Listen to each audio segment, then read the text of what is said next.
Madame le maire, chers collègues, je lis à haute voix l'objet de la délibération qui nous est soumise, consultation sur le devenir de l'avenir du peuple belge.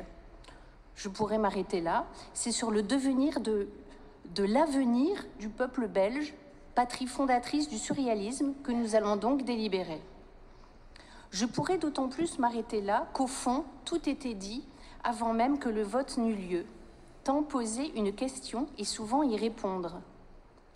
Ayant sciemment choisi de faire concourir une option sèche et trois humides, vous avez obtenu le résultat souhaité, qui certes économise les deniers publics.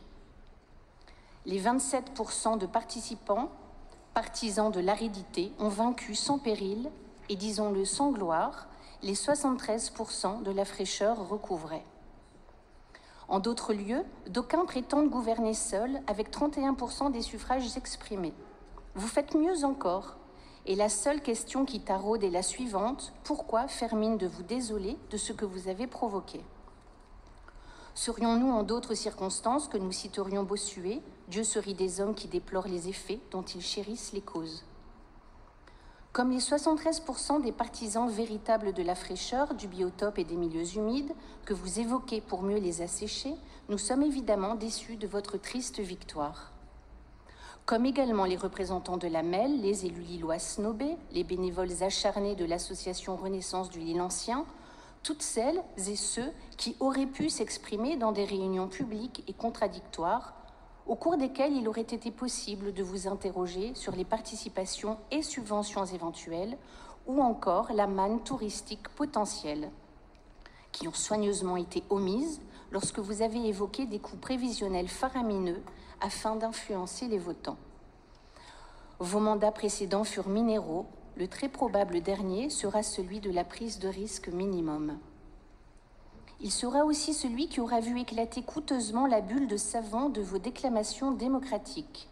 304 000 €, dont environ 100 000 à la charge de notre seule commune. 12 expositions de 6 panneaux chacune et 30 stands tenus par des agents du lundi au samedi sur des marchés auront été nécessaires à la participation de 14 596 habitants.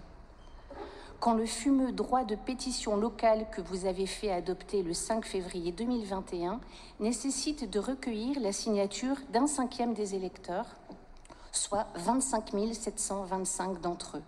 À l'art de l'hologramme, vous préférez celui du simulacre.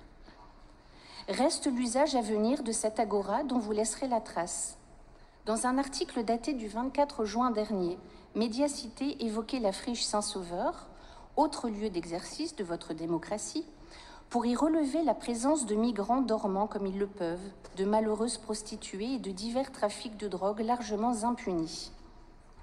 On sait combien l'avenue du peuple belge a elle-même pu être le lieu de trafic de femmes comme de substances. Votre prédécesseur lui-même ayant jadis tenté une intervention énergique. Que deviendra à cet égard l'espace public que vous entendez aménager et comment espérez-vous contenir les divers trafics que vous aurez dotés d'un lieu d'accueil idéal? Nous voterons bien entendu contre le résultat artificiel que vous avez provoqué et nous demeurerons aux côtés des véritables amoureux de notre ville et de son patrimoine, au premier rang desquels la Renaissance de Lille Ancien, dont nous voulons saluer ici l'admirable dévouement. Je vous remercie.